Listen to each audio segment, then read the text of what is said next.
waiting 2 minutes.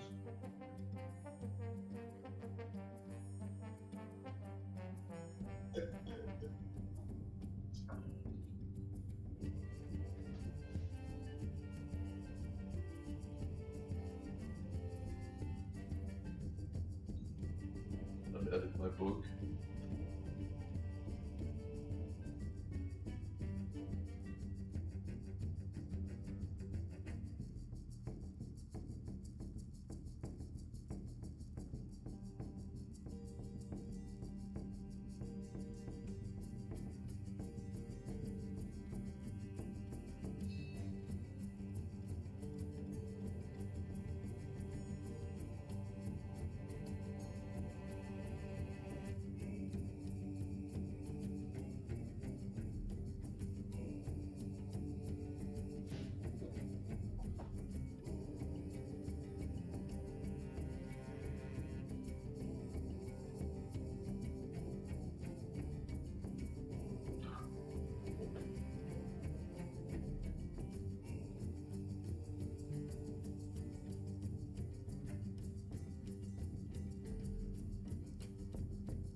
Welcome back, everybody. We are deep into day 3 of the World Championships, and it is my great pleasure to be joined once again, reappearing on the broadcast. It's Rekvam, who is here to talk you through the Group B decider match between Chonsu, who we just saw narrowly edge past Insane, and Soyerin, who at least was able to go 1-1 on day 1 to put himself in this position.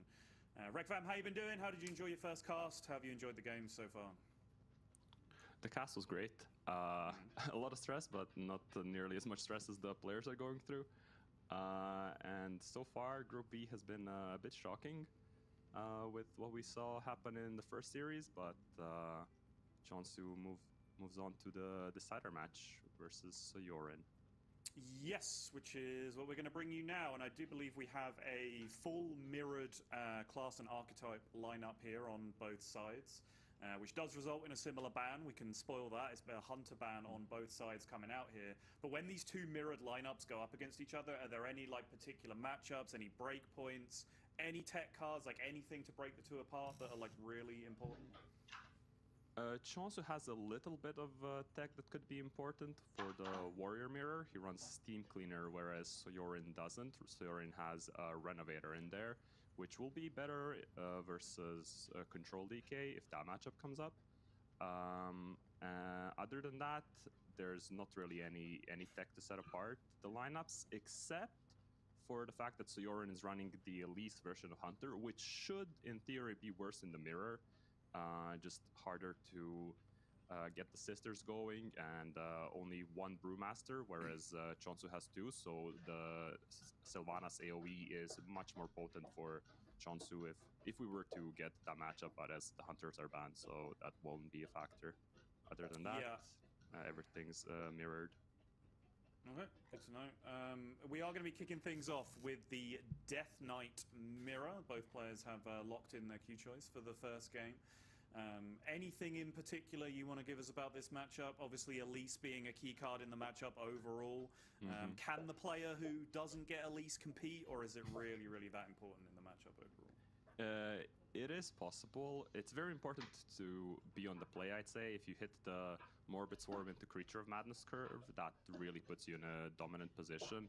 But there's a lot of mid-game shenanigans that can unfold with Maladar, big swing turns with Stitched Giant, If a player can get Maladari Serra combo off on an early turn and get the mana advantage going that way, then maybe the lack of Elise could be overcome.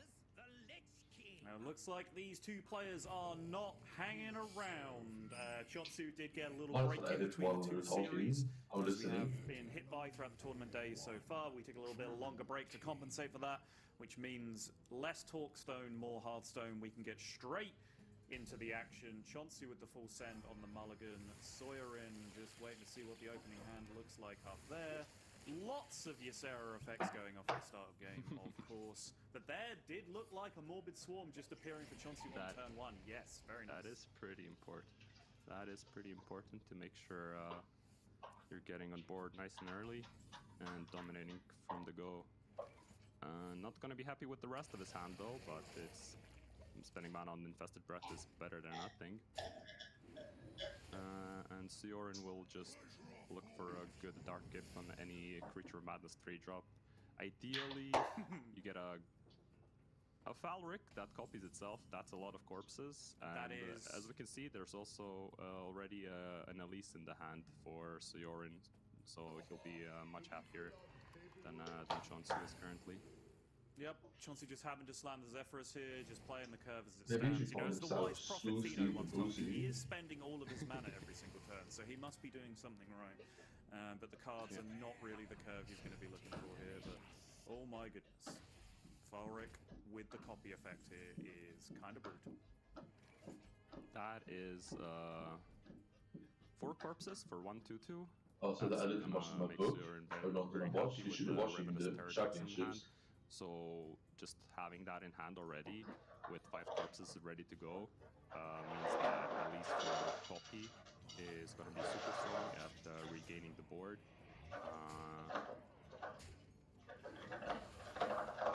If he were to fall behind, which he kind of is because of the nature of being on the coin in the mirror matchup. First Elise pick of the series, certainly going to go for a 5/5, does get 5/5 copy, which is pretty premium, and Savage Roar as well, which is pretty much the dream Death Knight location in most situations. Yeah, pretty much exactly what you're looking for in the mirror. You'll take Raptors to get some corpses, you'll take this cover, but copy plus attack means that you have so much more reach in the mid game. If you get a form render up, you can start pushing the damage and really threaten your opponent's health total. But Soyerin's health total is currently the one being threatened. Already down to 20. What has happened here, Rekvan? Thoughts? Concerns? He didn't. That is really weird to not take copy with Pterodax in hand already. I almost wonder if that is a bug with our tracker, because that seems so bizarre to me. We will wait and see when the actual one hits the board, but that's what it's telling me right now. That is... really? Puzzling. Chonsu isn't even that far from lethal here, is he? Savage Roar is already 8 damage, 10 damage with the hero power.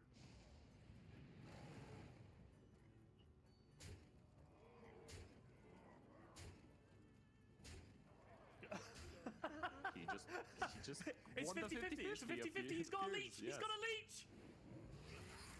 Oh my God! Forget all of that. Forget everything we said about the mid game, about Elise being important. Just go first, spend all your mana, hit the Savage Roar, win the 50-50 leech. It's all good.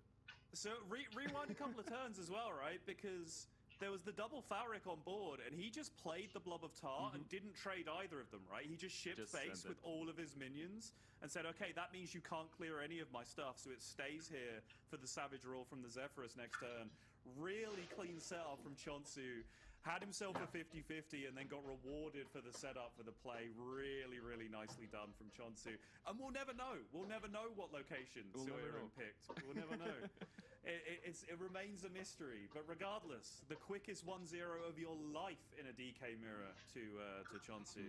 And honestly, Rekvab, I have to say, you fell at the first hurdle. I asked you how you could win when the opponent gets Elise and you don't. And you didn't say Zephyrus Savage Roar get 5 minions in play and then win a 50-50. I didn't say Zeph.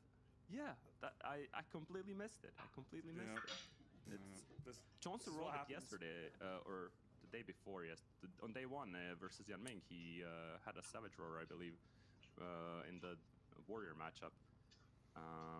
Yeah, that's right. I think we saw a Savage Roar and a Bloodlust from Zephyrus before today, and that's the second Savage Roar that we've seen now. But Pocket Train with the that's right. Pocket Train had the Bloodlust.